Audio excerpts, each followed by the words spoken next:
Bonjour à toutes et à tous, bienvenue dans ce premier épisode du Virage Sportif, une chaîne consacrée à l'actualité sportive. On va parler principalement de cyclisme, de football ou encore de Formule 1. Je vais faire une vidéo par semaine pour vous résumer les faits marquants de ces trois sports. De plus, j'y ajouterai mon analyse et mes opinions par rapport à ce qu'il se passe durant la semaine. On est présent sur YouTube pour la vidéo hebdomadaire, sur Instagram, TikTok et YouTube Short pour les actualités en temps réel ainsi que les passages les plus importants des vidéos YouTube, et enfin sur YouTube Music pour les podcasts. N'hésitez pas à vous abonner pour être tenu au courant de toutes les informations sportives de la semaine. Sur ce, on est directement parti. Donc aujourd'hui, on va parler de cyclisme, de foot et de Formule 1. Alors pour commencer, je vais parler des Strade Bianche, de Tirreno Adriatico et de Paris-Nice, de ce qui en est pour le vélo. Pour le foot, je vais parler de la Coupe de France et de la Ligue des Champions. Enfin, on finira la vidéo par de la F1 et plus précisément les deux premiers Grands Prix de la saison qui sont le Grand Prix d'Australie et le Grand Prix de Chine. Les Strade Bianche qui sont donc pas la première classique World Tour de la saison car il y avait déjà eu la Cadel Evans Ocean Road Race au mois de janvier en Australie et Kuurne-Bruxelles-Kuurne la semaine dernière en Belgique, mais il s'agit de la première classique majeure qu'on pourrait compter comme le 6e monument de la saison avec sa ferveur presque inégalable. La course était longue de 203 km et comptait plus de 3550 mètres de dénivelé positif. Elle partait et arrivait donc dans les rues de Sienne avec la montée finale de la Via Santa Catarina, empruntée comme chaque année et que le Giro avait emprunté l'année dernière pour l'étape des chemins blancs. La course était lancée normalement avec une échappée matinale composée de 9 coureurs, Tibor Del Grosso pour Alpecin de Koenig, Martin Marcellucci pour l'équipe Barzani, Jack Haig, le coureur australien pour la Ineos Grenadiers, Patrick Conrad, le coureur de la Lidl Trek, Samuel Ezzocarato pour la MHB Bank, Adrien Boissy, le jeune français de la Red Bull Bora-Hansgrohe, Anders Foldager pour Jayco Alula, Tim Rex pour la Visma Lease Bike ou encore Davide Toneati pour le team XDS Astana. Donc l'échappée est reprise à 83 km de l'arrivée dès les premières pentes du Monte Sainte-Marie. Les équipiers de Pogacar, Jan Christen le Suisse et Isaac Del Toro le Mexicain mettent le tempo. Au bout de 2 km, il y a un groupe de 9 qui s'en va. À l'intérieur, on y retrouve Jan Christen, Isaac Del Toro, Tadej Pogacar, Matteo Jorgensen, Tom Pidcock ainsi que nos 4 Français, Paul Sexas, Jordan Labrosse, Paul Lapera et Romain Grégoire. Ensuite, à 7 km du sommet, Pidcock, qui était deuxième du groupe dans la route Pogacar, a un deuxième incident mécanique. Cette fois, c'est un saut de chaîne. Il s'écarte et cela va donc laisser un écart pour que Pogacar en profite et réussisse à s'isoler complètement de ce groupe. Texas arrive à prendre la roue pendant quelques centaines de mètres, et derrière ça explose complètement. Pogacar part donc seul dans cette ascension du Monte Sainte-Marie. Il compte 2 minutes 15 d'avance sur le groupe de poursuivants composé de 9 hommes, Romain Grégoire, Jordan Labrosse, Jan Christen, Gianni Vermeersch, Thomas Pidcock, Matteo Jorgensen, Andreas Kron, Wout van Aert et Ben Illy à 22 km de l'arrivée, mais on retrouve intercalé à 1 minute 40 du Slovène Paul Sexas et Isaac Del Toro qui étaient sortis dans l'ascension du Stolfe. Tadej Pogacar vient donc s'imposer et parvient donc à gagner pour la 4e fois de sa carrière les Strade Bianche et pour la 3e fois de suite la course italienne. Derrière, c'est Paul Sexas qui vient régler le sprint pour la 2e place devant Isaac Del Toro. Le français Romain Grégoire pour la Groupama FDJ United vient prendre la 4e place à 2 minutes 4 du coureur slovène. Gianni Vermeersch vient signer son premier top 5 sous ses nouvelles couleurs de la Red Bull Bora-Hansgrohe. Jan Christen lui termine 6e pour la UAE Team Emirates XRG à 2 minutes 07. Thomas Pidcock s'en sort plutôt bien finalement malgré tous les incidents mécanique que le coureur britannique a dû subir. Il termine 7ème à 2 minutes 14, Matteo Jorgensen 8ème à l'arrivée, Andreas Kron 9ème et Wout van Aert complète le top 10 à 3 minutes 46. Jordan Labrosse lui vient terminer 11ème et 3ème français à l'arrivée à 3 minutes 46 en 11ème position. Ben Illy vient prendre la 12ème place à 3 minutes 52. D'ailleurs on retrouve Michael Valgren pour IF Education Easy Post à la 13ème place, Paul Lapera à 14ème et Mauri Van Sevenant complète le top 15. Donc, pour Tirreno Adriatico, on va y aller un peu plus vite, on va passer moins de temps sur chaque étape. La première étape était donc un contre-la-montre individuel de 11,5 km dans les rues de Lido di Camaiore. C'est Filippo Ganna, le coureur italien 3 fois champion du monde du contre-la-montre qui s'impose. 22 secondes devant son coéquipier Thymen Arensman, le coureur hollandais. Max Walscheid vient de prendre la 3ème place pour Lidl Trek à 26 secondes, égalité avec Magnus Sheffield. 4ème, le coureur américain pour Ineos Grenadiers. Jonathan Milan, le sprinter, réalise un très bon contre-la-montre en y prenant à la 5ème place à 29 secondes du leader italien. La surprise du jour, c'est pour Alan Hatterley, le sud-africain de la Jayco Alula, qui termine 6ème à 30 secondes de Filippo Ganna. 7ème place pour Primoz Roglic, un des favoris pour le classement général qui termine à 31 secondes. Ethan Hayter est 8ème à 32 secondes. Antonio Tiberi, un autre des favoris du général, termine 9ème à 33 secondes, tandis qu'Isaac Del Toro termine 10ème à 36 secondes. Derrière, dans les gros leaders, on a Giulio Pellizzari qui est 12e, Jan Christen 14e, Ilan Van Wilder 20e à 48 secondes, Jay Hindley 23e à 49 secondes, Ben Illy 24e à 49 secondes, ou encore Santiago Buitrago 25e à 50 secondes de Filippo Ganna, qui vient donc s'imposer sur cette première étape du Tirreno Adriatico. Pour la deuxième étape, qui était une étape cette fois avec une course en ligne, avec un peu plus de vallon, avec une arrivée sur des côtes pavées, qui reliait donc Camaiore à San Gimignano, étape de 206 km, donc de très long et avec 2300 mètres de dénivelé positif. C'est Mathieu Van Der Poel, le coureur hollandais champion du monde en 2023, qui vient s'imposer au sprint devant Isaac Del Toro et Giulio Pellizzari, les coureurs de la Red Bull Bora et de la UAE. C'est donc Isaac Del Toro qui vient prendre le maillot bleu à l'issue de cette deuxième étape, tandis que Mathieu Van Der Poel vient prendre le maillot vert. Le maillot Cyclamen et restera pour Filippo Ganna, tandis qu'Isaac Del Toro embauche au passage également la tenue de maillot blanc. Derrière, on retrouve comme coureur 4ème à 15 secondes Tobias Holland, Johannesson pour une X. Andrea Vendrame sur ses nouvelles couleurs de Jayco Alula termine 5ème à 17 secondes. On retrouve ensuite Alessandro Pinarello pour NSN Cycling Team avec Giulio Ciccone à 17 secondes, 6ème et 7ème. 8ème place pour Andreas Kron, et qui avait déjà fait une bonne position sur l'Estrade Bianche 2 jours avant. Il termine plutôt bien cette deuxième étape du Tirreno Adriatico. Notre premier français, il s'agit de Clément Champoussin, 9ème à 17 secondes. 10ème position, on retrouve Paul Lapera pour Decathlon CMA CGM. En 11ème position, on retrouve Primoz Roglic à 17 secondes également dans le même groupe. Puis on retrouve 12ème Ben Illy, Javier Romo 13ème, Santiago Buitrago 14ème, Richard Carapace 15ème, Matteo Jorgensen 16ème, Davide Toneati 17ème, Antonio Tiberi 18ème, Magnus Sheffield 19ème et Guillermo Thomas Silva à la 20ème position. Pour cette troisième étape du Tirreno Adriatico, c'était enfin une chance pour les sprinters de s'imposer avec une étape de plaine longue de 220 km reliant Cortona à Magliano dei Marsi, et c'est en effet un sprinter qui s'est imposé car c'est Tobias Lundenresen, le sprinter danois de la Decathlon CMA CGM, multiple vainqueur sur ce début de saison en Australie, qui vient donc s'imposer au sprint devant Arnaud Delis, Jasper Philipsen. Paul Magnier prend la 4ème place, Ivan Garcia Cortina 5ème, Sam Welsford 6ème. Jonathan Milan, le grand favori du jour, lui termine que à la 7ème position. Oded Kogut, le sprinter de la NSN Cycling Team, termine lui 8ème. Madis Mikkel, ce jeune estonien, termine 9ème. Et Pavel Bittner pour le Picnic Postenel complète le top 10. Tandis qu'au classement général, il reste inchangé. C'est Isaac Del Toro toujours en tête, 3 secondes devant Giulio Pellizzari. Tandis que Magnus Sheffield, lui, est 3ème à 13 secondes. 4ème place pour Alan Atterley à 17 secondes. Roglic est 5ème à 18 secondes. Antonio Tiberi 6ème à 20 secondes. Matteo Jorgensen est 7ème à 31 secondes du leader mexicain. Tandis que Filippo Ganna, lui, est à la 9ème position, tout comme Javier Romo à 34 secondes de Isaac Del Toro. Ben Illy complète le top 10 à 36 secondes du leader de la UE Team Emirates XRG. Pour cette quatrième étape, c'était donc une étape assez longue, encore une fois, avec une longueur de 213 km, une étape vallonnée, mais un final plat, donc cette étape qui pouvait réserver une victoire à un sprinter ou un puncher. L'étape comportait donc 3 bosses principales dans les 50 derniers kilomètres, avec celle du Castelliato, le Moscano Sant'Angelo et le Tortoreto Badelta.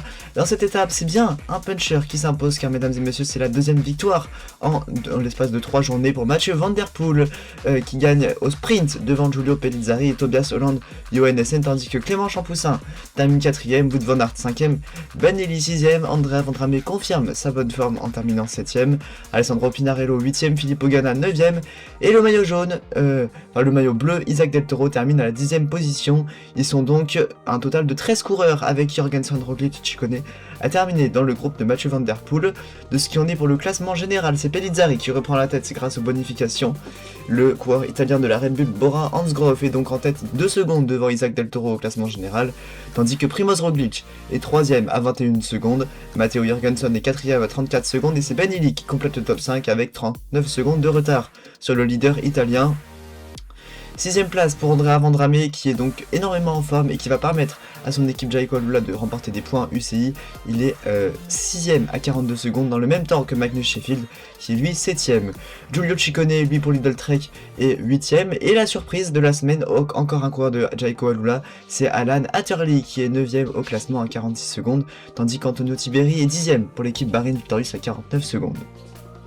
Cette cinquième étape était donc une des premières étapes difficiles de ce Tirreno Adriatico, étape de 184 km avec de multiples bosses comme le Monte del Cesane, 7 km 2 à 7,1% de pente moyenne au milieu de l'étape, ou encore l'enchaînement final des trois côtes de la Monte della Santemara, 6 km 5 à 5,1% de pente moyenne, le Santurio del Beto Sante, 4 km 2 à 6,2%, ou encore l'ascension finale, la Satuoldo del Beanto Sante, répétée une deuxième fois donc les 4,2 km à 6,2%, une étape pour puncher ou pour grimpeur qui relie les villes de Marotta Mondolfo à la ville en altitude à 300 mètres d'altitude de Monbaroccio. Étape compliquée et une échappée qui est allée au bout avec Michael Valgren, le coureur danois de la formation IF Education Easy Post, qui a résisté au retour des favoris et qui s'impose 11 secondes devant Isaac Del Toro, qui prend la première place des favoris dans le même temps que Matteo Jorgensen qui termine 3ème. Tobias Holland Johannessen, le coureur norvégien qui était passé à côté de ses premiers jours de course, lui termine 4ème à 24 secondes. 4 secondes derrière on retrouve Giulio Ciccone, l'italien, tandis qu'on retrouve le groupe des deux Red Bull Brands Grove, Giulio Pellizzari et Primoz Roglic, 30 secondes derrière Michael Valgren. Derrière à 40 secondes on retrouve Alessandro Pinarello pour NSN Cycling Team. Michael Storer, le coureur de la Tudor, termine lui 9ème à 41 secondes dans le même temps que Santiago Buitrago. Derrière on va retrouver Ramier Romo à la 11ème place avec Benili, Magnus Sheffield et Nairo Quintana à 52 secondes. Ça aurait été plus compliqué pour Alan Hatterley qui lui termine 17ème à 1 minute 04 et Richard Carapaz 16ème à 58 secondes. On notera la belle performance de Clément Braz Afonso pour la Groupama FDJ United qui termine lui 15ème à 56 secondes. De ce qui en est du classement général, c'est Isaac Del Toro, le Mexicain, qui reprend les rênes du classement général, 23 secondes devant l'Italien Giulio Pellizzari. Matteo Jorgensen pour la Visma Leasebike, lui est 3ème du classement général à 34 secondes. Primoz Roglic 4ème, 44 secondes derrière Isaac Del Toro, tandis que Giulio Ciccone complète le top 5 à 1 minute 05, 1 minute 28 derrière c'est Tobias Holland Johannessen, 1 minute 24 et en 7ème et 8ème position c'est Alessandro Pinarello pour SNSN Cycling Team et Benili pour l'IF Education Easy Post, tandis que Magnus Sheffield est relégué à la 9ème place à 1 minute 27 et c'est Santiago Buitrago qui complète le top 10 à 1 minute 28, le coureur colombien, tandis que Alan Hatterley confirme sa bonne forme car il est 11ème au général au soir de cette 5ème étape à seulement 1 minute 43 de Isaac Del Toro, et également Andrea Vendrame qui vient être 13ème, qui perd cette place dans le classement général de cette étape, mais il termine 13ème dans ce classement général le soir de cette 5ème étape à 1 minute 49 de Isaac Del Toro. 6ème étape et première arrivée en altitude ici du côté de la mer Adriatique avec une étape de montagne reliant San Severino Marche à Camerino, une étape de montagne avec une grosse côte, un gros col de Sassoeto, 13,1 km à 7,3% de pente moyenne, ou encore le mur du Camerino qui va être répété 3 fois dans les 50 derniers kilomètres dans cette étape de 190 km, 2,8 km à 9%, de quoi bien essouffler les muscles et les coureurs. Dans cette 6ème étape du Tirreno Adriatico, c'est Isaac Del Toro qui vient affirmer sa domination en venant s'imposer 3 secondes devant Tobias Holland Johannessen qui lui confirme sa belle forme qui monte au fur et à mesure des jours après sa 4ème place la veille. Il termine 2ème aujourd'hui pour cette 6ème étape. Matteo Jorgensen finit avec lui également. On retrouve donc toujours un peu les mêmes coureurs aux avant-postes. En 4ème position, on retrouve Giulio Pellizzari à 9 secondes, tandis que le Giulio Ciccone lui termine 5ème à 11 secondes dans le même temps que Santiago Buitrago. On va retrouver ensuite Benili 7ème, Magnus Sheffield 8ème, le coureur un peu pavé américain des Ineos Grenadiers qui confirme sa belle forme sur cette semaine du côté de l'Italie, tandis que Primoz Roglic lui confirme un peu son déclin malheureusement car il termine 9ème à 27 secondes. Andrea Vendrame termine lui 10ème et Alessandro Pinarello termine dans la roue de son compatriote italien, tandis que Anders Holland Johannessen, le frère de Tobias, termine lui 12ème à la fin à 48 secondes derrière Isaac Del Toro. 14ème place pour Javier Romo. Timon Arensman, le coureur hollandais de Ineos Grenadiers qui avait gagné 2 étapes sur le Tour de France l'année dernière, termine lui 15ème à 58 secondes et c'est 1 minute derrière pour Alan Hatterley, le coureur sud-africain de la Jayco Alula.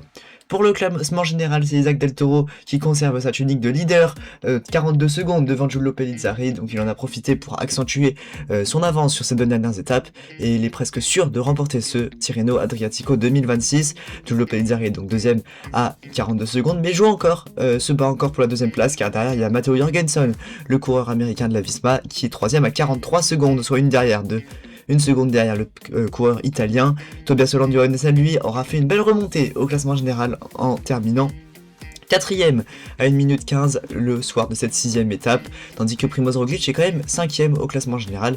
Giulio Ciccone c'est 6ème à 1 minute 26, 1 minute 49 pour Santiago Buitrago qui est 7ème, 8ème position pour Benelli qui est pointé à 1 minute 55, 9ème position pour Magnus Sheffield pointé à 2 minutes 02, et Alessandro Pinarello renferme le top 10 avec un retard de 2 minutes 6 accusé sur Isaac Del Toro, tandis que derrière on retrouve Andrea Vendrame à 2 minutes 31, Javier Romo à 2 minutes 52, Alan Atterley à 2 minutes 53, et derrière pour le top 14 et le top 15 c'est 3 minutes 15 pour Michael Storer et 4 minutes 11 pour Timen Arensman. Pour cette 7ème et dernière étape du Tirreno Adriatico 2026, on retrouve une étape toute plate de 142 km qui va donc promettre la victoire aux sprinters malgré 2 ascensions en début de course. C'est bien un sprinter qui s'impose car c'est Jonathan Milan, le sprinter italien, le maillot vert du Tour de France 2025, qui remporte la victoire devant Sam Welsford. Lorenz Rex lui prend la 3ème place et Odette Kogut, le sprinter israélien de la NSN Cycling Team, vient chercher la 4ème place, tandis que pour Pavel Bittner, le sprinter tchèque de la Picnic Post NL, termine 5ème à l'arrivée. Et en parlant de sprinter de la Picnic Post NL, c'est l'ancien coureur de la Picnic Post NL, Tobias Lundgren, le sprinter de la Decathlon CMA CGM, qui vient terminer 6ème devant son compatriote danois Anders Foldager pour le team Jayco Alula, tandis qu'Arnaud Delis lui revient un peu en forme en prenant la 8ème place de ce sprint final pour l'équipe Lotto Intermarché, tandis que Giovanni Lonardi pour la team Visit Malta termine 9ème et Ivan Garcia Cortina pour la Movistar lui termine à la 10ème place. Pour le classement général, c'est Isaac Del Toro, le Mexicain, qui le remporte, et qui remporte donc sa première course World Tour par étape. 40 secondes devant Matteo Jorgensen qui repasse sur cette dernière étape devant Giulio Pellizzari, qui va donc finir 3ème de cette course Tirreno Adriatico 2026. Tobias Holland-Johannessen lui termine 4ème à 1 minute 14, Primoz Roglic termine 5ème à 1 minute 21, l'Italien Giulio Ciccone termine lui 6ème à 1 minute 26, 7ème position pour Santiago Buitrago à 1 minute 49, 1 minute 55 pour l'Irlandais Benelli qui termine 8ème.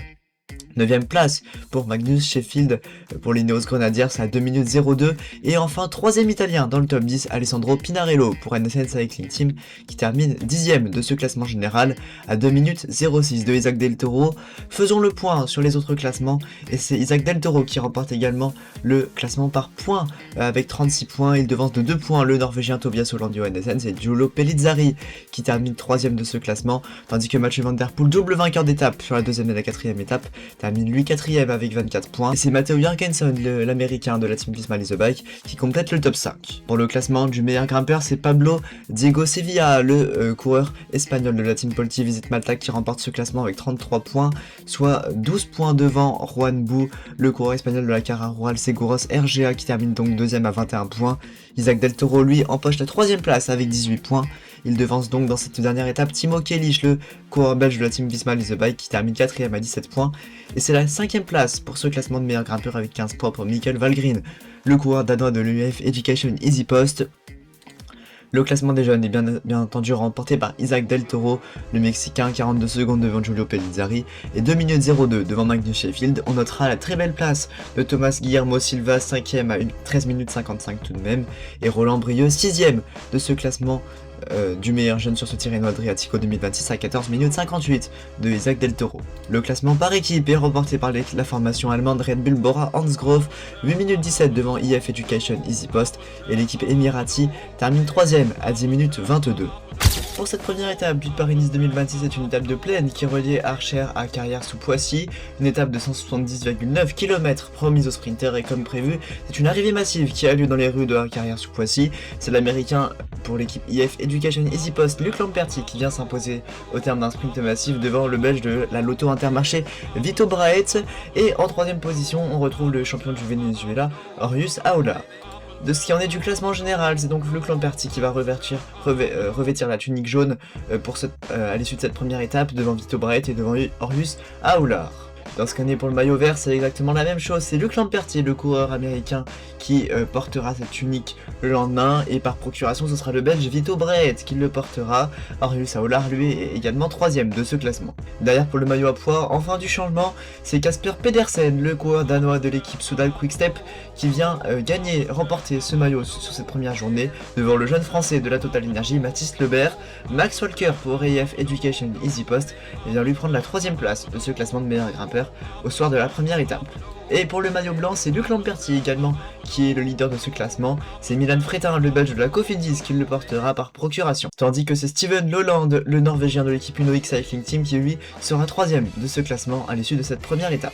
Deuxième étape de ce Paris-Nice 2026 qui reliait Epon à Montargis, une étape de plaine sur 187 km. Et c'est le coureur allemand de l'équipe Astana qui s'impose. Max Kanter vient donc chercher la 2ème victoire d'étape de ce Paris-Nice 2026. Laurens Pitty, l'ancien coureur de la Groupama FDJ, le néo-zélandais de la Red Bull Boransgrove, vient lui prendre la 2ème place. Et c'est un podium pour le coureur belge Jasper Stuyven sous ses nouvelles couleurs de la Soudal Quick-Step. Au classement général, il reste inchangé, c'est Luc Lamperti, le coureur américain, qui reste en tête de ce classement, tandis que Vito Braet, lui, reste 2ème de ce classement général. Laurens Pitty fait son apparition sur le podium et détrône Orius Aolar de la 3ème place. Pour le maillot vert, c'est Luc Lamperti qui est toujours en tête. Vito Braet, lui, reste second, et c'est Max Kanter qui vient se glisser à la 3ème place de ce classement. Pour le maillot à poids, rien ne change car c'est toujours Kasper Pedersen, le coureur danois de la Soudal Quick-Step, qui reste en tête devant Mathis Lebert, le jeune français de la Total Energy, et le britannique de l'IF Education Easy Post, Max Walker, reste 3ème.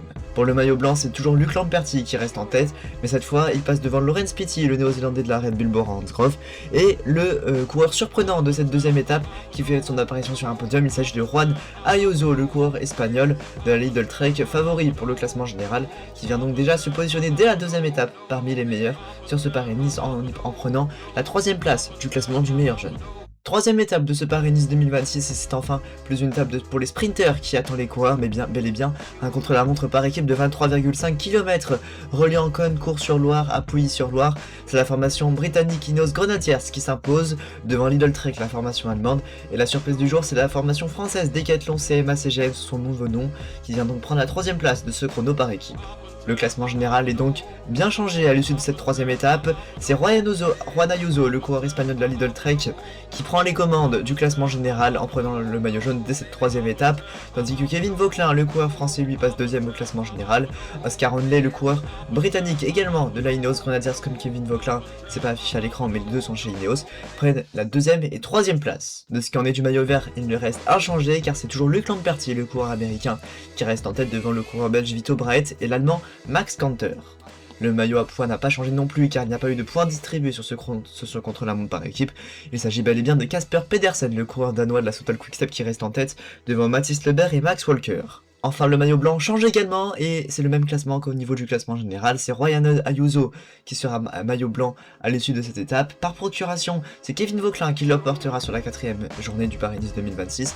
Et c'est Oscar Onley, le britannique, 4ème du dernier Tour de France, qui lui sera 3ème de ce classement. 4ème étape de ce Paris-Nice 2026, et enfin une étape promise aux punchers et aux coureurs du classement général. C'est une étape de 195 km reliant Bourges à Huchon qui attend les coureurs aujourd'hui. À l'issue de conditions dantesques et de pluie extrême, c'est le coureur espagnol leader du classement général Juan Ayuso qui chute 100 km avant l'arrivée, et c'est ainsi qu'il abandonne les routes de ce Paris-Nice 2026 alors qu'il était bien parti. Derrière, c'est l'hécatombe, il y a du vent, il y a de la pluie, il y a des chutes, des bordures. C'est la Red Bull Boransgrove qui en profite pour mener le train avec Tim Van Dijk, les deux frères Van Dijk qui vont aider Daniel Felipe Martinez à rallier l'arrivée avec plus de 2 minutes d'avance sur le groupe de derrière, et c'est finalement le Danois Jonas Vingegaard, seul contre 4 Red Bull Boransgrove, qui vient s'imposer à Huchon pour cette 4ème étape. Le classement général, il s'agit donc de Jonas Vingegaard, le coureur danois, qui prend les rênes de ce classement général devant Daniel Felipe Martinez, et c'est le survivant de l'échappée Georg Steinhauser, le coureur allemand, qui vient prendre la 3ème place. Le classement du maillot vert, lui, ne change pas, c'est Luc Lamperti qui passe en tête donc devant Vito Braet et Jonas Vingegaard qui fait son apparition sur le podium. Le maillot à poids ne change pas non plus car c'est toujours Kasper Pedersen qui est en tête, Mathis Lebert 2ème, et Jonas Vingegaard fait là aussi son apparition dans le classement. Pour le maillot blanc, c'est Georg Steinhauser, le coureur allemand, qui le prend devant Kevin Vauquelin, le coureur français de l'Ineos Grenadiers, qui reste 2ème, et c'est Lenny Martinez, le coureur français de la team Bahrain Victorious, qui lui prend la 3ème place de ce classement. 5e étape au soleil aujourd'hui, reliant Cormoranche-sur-Saône au Colombier-les-Vieux. Étape pour Puncher à nouveau de 206,3 km, de quoi bien épuiser les coureurs, et c'est Jonas Vingegaard, le coureur danois qui vient s'imposer devant Valentin Paré-Peintre qui règle le sprint du groupe des poursuivants, juste devant le Colombien Harold Terrada. Pour le classement général, il reste inchangé, c'est Jonas Vingegaard, le coureur danois, qui reste en tête devant Daniel Felipe Martinez et Georg Steinhauser. Pour le maillot vert, c'est toujours l'américain Luc Lamperti qui va le revêtir à l'issue de cette 5e étape. Vito Braet, lui, reste 2e de ce classement, et Jonas Vingegaard conserve sa 3e place. Le classement du meilleur grimpeur est cette fois remporté par Vingegaard qui prend les rênes de ce classement. Casper Pedersen, l'autre coureur danois, est lui relégué à la 2e place, tandis que Mathis Lebert, lui, est relégué à la 3e place de ce classement de meilleur grimpeur. Pour le maillot blanc, il reste inchangé également. Il s'agit de l'allemand de la formation IF Education EasyPost, Georg Steinhauser, le neveu de Jan Ullrich qui reste en tête de ce classement du maillot blanc, tandis que Kevin Vauquelin reste 2e et Lenny Martinez reste 3e. 6e étape et 3e journée consécutive pour les punchers, aujourd'hui entre Barbetan et Apt, étape de 179,3 km, et c'est l'échappée qui va s'imposer avec Harold Terrada, le coureur colombien déjà 3e la veille qui s'impose donc, devant le champion de France Dorian Godon qui termine 2e et qui règle le sprint du peloton, et c'est Lewis Haskell, le coureur britannique de la MSN Cycling Team, qui vient prendre la 3e place ici à Apt. Le maillot jaune reste inchangé, il s'agit toujours de Jonas Vingegaard qui reste en tête de ce classement, devant Daniel Felipe Martinez et Georg Steinhauser.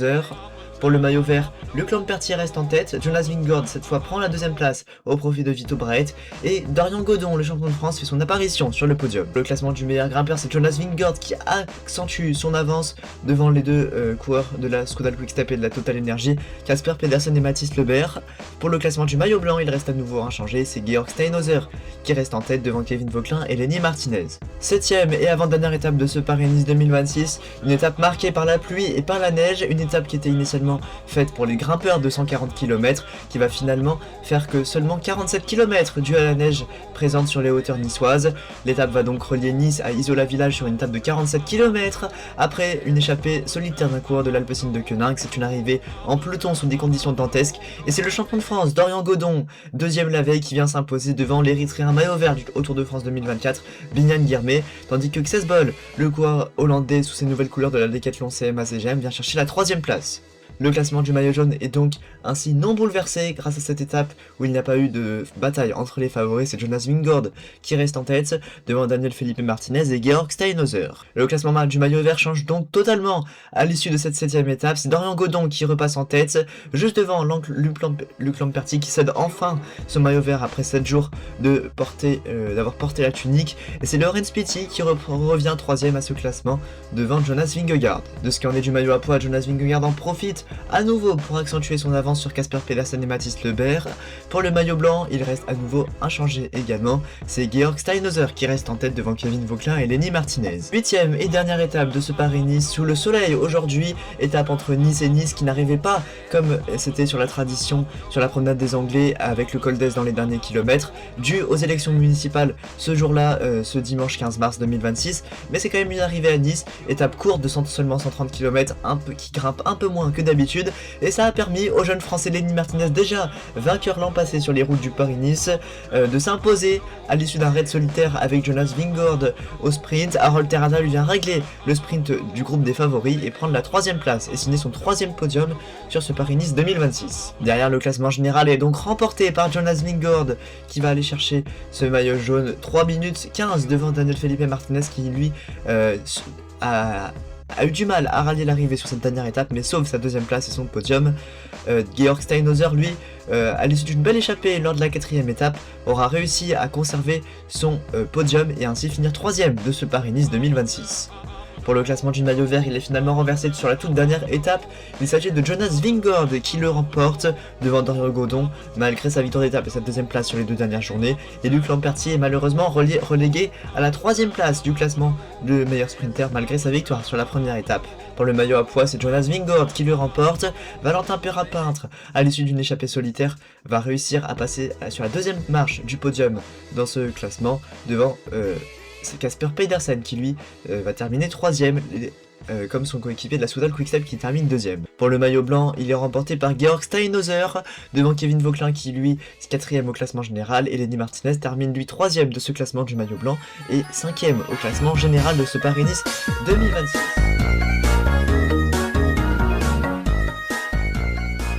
Pour la Coupe de France 2025-2026 Crédit Agricole de football, il s'agissait ce mercredi 4 mars et ce jeudi 5 mars, les quarts de finale de la Coupe de France donc, avec 4 affiches au programme, le Racing Club de Strasbourg face au Stade de Reims, le FC Lorient face à l'OGC Nice, le Stade Toulousain contre l'Olympique de Marseille, le Racing Club de Lens contre l'Olympique Lyonnais.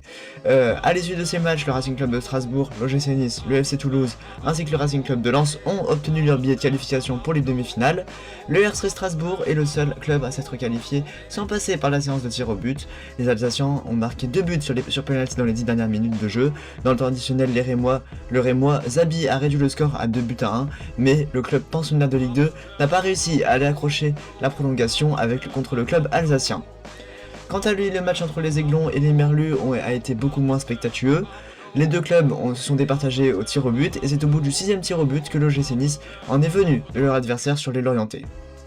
Cette troisième rencontre aura offert une surprise pour son premier match aux commandes du club phocéen. Habib Beye s'incline face au FC Toulouse. À l'issue d'une rencontre dominée mais inachevée, l'Olympique de Marseille perd donc au tir au but sur le score de 4 buts à 3. Enfin, ces quarts de finale se sont achevés sur une victoire au tir au but des Lensois face aux Lyonnais. La rencontre était équilibrée, malgré le fait que Lens menait 2-0 à la mi-temps. Les Olympiens ont réussi à égaliser en seconde mi-temps, mais les 100 et or ont finalement réussi à se défaire des Lyonnais grâce à un arrêt décisif du gardien lensois pendant la séance de tir au but. Place maintenant aux demi-finales de Coupe de France pour ces 4 clubs. Lens, actuellement 2ème de Ligue 1, n'a pas forcément besoin d'une place en Europa League. Au contraire, l'OGC Nice 15ème en championnat qui n'a plus que cette compétition pour sauver sa saison. Direction les demi-finales de Coupe de France pour ces 4 clubs du Racing Club de Strasbourg, l'OGC Nice, le Racing Club de Lens et le FC Toulouse. À l'affiche, le 22 avril 2026 auront lieu les rencontres suivantes.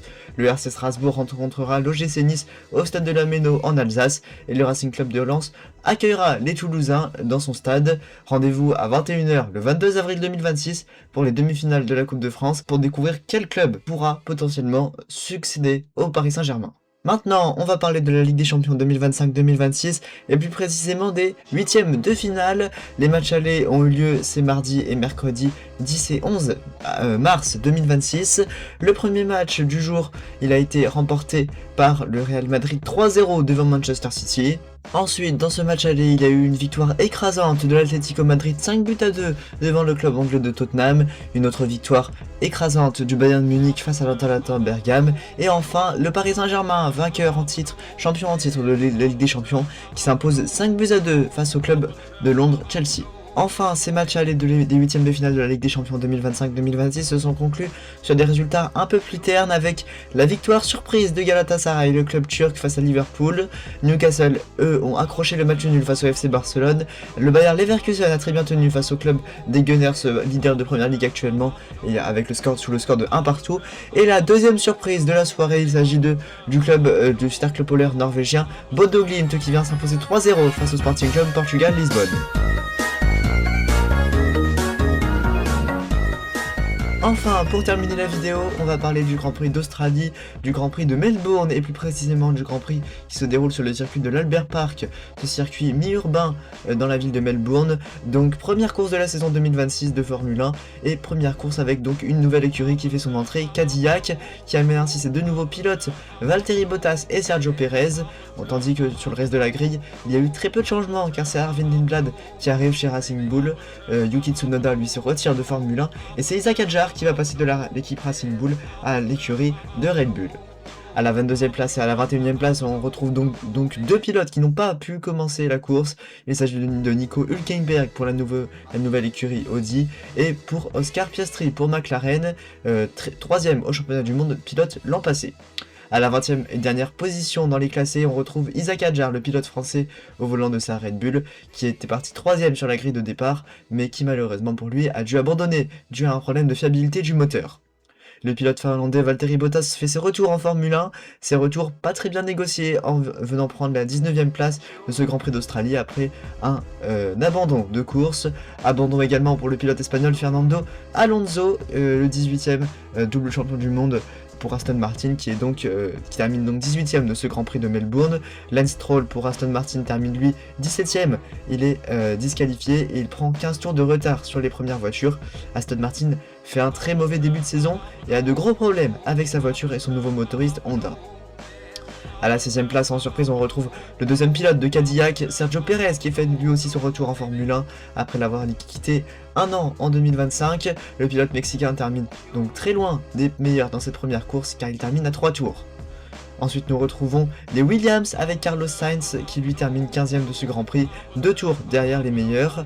À la 14e place, on retrouve le pilote argentin Franco Colapinto pour Alpine qui signe finalement un Grand Prix pas si mauvais que ça en terminant 2 tours derrière le vainqueur du jour.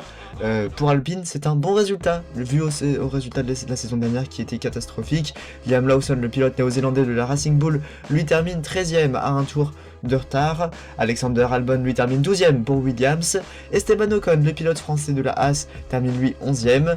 À la 10e place et donc dans les points, on retrouve mesdames et messieurs Pierre Gasly pour Alpine, qui termine donc 10e et qui vient embaucher un point au classement du champion du monde. Gabriel Bortoleto lui vient signer un beau résultat pour Audi F1 Team. Le pilote brésilien termine donc 9e de ce premier Grand Prix de la saison. Arvin Lindblad pour ses débuts en Formule 1, le pilote britannique termine 8e et signe un très bon chrono. Il marque donc 4 points au classement pilote. Un autre pilote britannique qui signe un top 7, c'est Oliver Burman pour l'écurie Haas, qui termine lui à un tour également du vainqueur. Il embauche 6 points. À la 6e place, mesdames et messieurs, on retrouve Max Verstappen, le quadruple champion du monde hollandais, au volant de sa Red Bull, parti 18e en 18e position à l'issue d'un crash en séance de Q1 pardon. Il vient donc taper une remontada dans ce Grand Prix et est terminé 6e à 54 secondes du vainqueur du jour, et donc prendre 8 points au classement pilote. Lando Norris pour McLaren, le champion du monde de 2025, lui termine 5e à 51 secondes et prend donc 10 points. Lewis Hamilton, un autre pilote britannique, le pilote Ferrari, qui termine donc 4e de ce premier Grand Prix de la saison à 16 secondes des vainqueurs du jour pour Ferrari. Il embauche donc 12 points. Très bon résultat également pour Ferrari, avec Charles Leclerc qui termine 3e au pied du podium. Le pilote monégasque termine à 15 secondes du vainqueur du jour et embauche 15 points pour le classement du champion du monde pilote. Et comme vous l'avez deviné, il s'agit de l'écurie Mercedes, comme en 2014, 2015, 2016, dans la nouvelle ère hybride, qui vient s'imposer, et de loin, car Kimi Antonelli termine 2e à 3 secondes de George Russell qui remporte ce premier Grand Prix de la saison. Antonelli a 13 secondes d'avance sur le 3e qui est Charles Leclerc. George Russell vient donc remporter ce Grand Prix haut la main, prendre les 25 premiers points de la saison, et Antonelli lui 18 points. Une semaine après, le dimanche 15 mars, avait lieu le Grand Prix de Shanghai en Chine. Cette fois, à nouveau 22 pilotes sur la grille de départ. Et cette fois, il y a eu plus d'abandon car c'est 4 pilotes qui n'ont pas pu prendre le départ. Alexander Albon pour Williams, Gabriel Bortoleto pour Audi et les deux pilotes McLaren, Lando Norris et Oscar Piastri, qui n'ont donc pas pu commencer la course. C'est à nouveau des abandons pour les deux pilotes Aston Martin, Fernando Alonso et Lance Stroll, qui prennent donc la 17e et 18e place de ce Grand Prix, tandis que Max Verstappen pour l'écurie Red Bull, lui, a également pas pu prendre tandis que Max Verstappen, le pilote hollandais quadruple champion du monde de Red Bull, n'a lui pas pu terminer la course. Également, à la 15e place, on retrouve Sergio Pérez, qui lui cette fois termine qu'à un seul tour des meilleurs. Esteban Ocon, lui, termine 14e de ce deuxième Grand Prix de la saison. Le pilote finlandais Valtteri Bottas pour Cadillac lui termine 13e et signe un meilleur résultat que le week-end dernier, tandis qu'Arvin Lindblad lui sera en dehors des points pour ce deuxième Grand Prix de la saison. Après sa très belle 8e place prometteuse lors de la semaine dernière, il termine donc 12e de ce deuxième Grand Prix ici en Chine. Nico Hülkenberg lui a du coup enfin pu finir un Grand Prix après l'abandon la semaine dernière. Il termine 11e de ce Grand Prix de Chine, tandis qu'à la 10e position on retrouve une grosse surprise, il s'agit de Franco Colapinto, le pilote argentin de chez Alpine, qui signe son premier point de la saison, et Alpine qui démarre très bien cette saison 2026. À la 9e place avec 2 points pris pour le classement pilote, on retrouve Carlos Sainz, le pilote espagnol de Williams, qui marque les premiers points de Williams cette saison. Isaac Hadjar lui termine 8e à 87 secondes du meilleur et embauche 4 points au classement du champion du monde pilote. Liam Lawson termine lui 7e pour Racing Bull à 80 secondes, il prend donc 6 points. À la 6e place, on retrouve l'étonnante 6e place de mesdames et messieurs, Pierre Gasly, le pilote français pour Alpine, qui débute très bien cette saison 2026 de Formule 1, beaucoup mieux qu'en 2025 en tout cas. Il termine à 59 secondes du vainqueur du jour. À la 5e place, on retrouve encore une fois Oliver Burman, après sa 7e place la semaine dernière en Australie. Le pilote britannique de Haas termine 5e à 57 secondes. Il prend donc 8 points pour le classement, 10 points pardon. À la 4e place, on va encore retrouver un pilote Ferrari, cette fois ce sera Charles Leclerc qui va donc descendre du podium. Il termine à 28 secondes des meilleurs et il repart avec 12 points pour le classement, tandis que Lewis Hamilton signe enfin son premier podium chez la Scuderia après plus de 1 an et justement 2 courses dans ce début de saison. Le pilote britannique vient enfin signer un podium avec Ferrari. Il s'est rapproché de la victoire aujourd'hui, il termine même 3ème à 25 secondes. Et encore une fois, comme le week-end précédent, c'est les deux Mercedes qui viennent remporter haut la main ce Grand Prix. Kimi Antonelli s'impose donc et vient chercher 25 points. Il s'impose 5 secondes devant son coéquipier George Russell. Après ces deux premiers Grands Prix de la saison 2026, il s'agit de George Russell qui est en tête au classement général avec 51 points. Il devance son coéquipier de chez Mercedes, Kimi Antonelli, également avec une victoire, qui lui est deuxième à 47 points. À la troisième place, on retrouve Charles Leclerc à 34 points et Lewis Hamilton à 33 points qui est quatrième. Oliver Burman pour sa deuxième saison en F1 au volant de sa Haas, lui est cinquième au classement général à 17 points.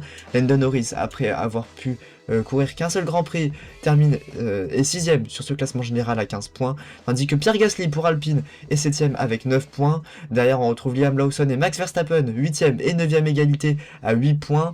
On va ensuite retrouver Isaac Hadjar et Arvind Lindblad à 4 points en 10ème et 11ème position. Oscar Piastri lui aura tout de même, grâce à la course au sprint de ce week-end en Chine, embauché 3 points et termine donc 12ème au bout de 2 courses de ce classement pilote. Gabriel Bortoleto lui et Carlos Sainz sont tous les deux 13ème et 14ème à 2 points.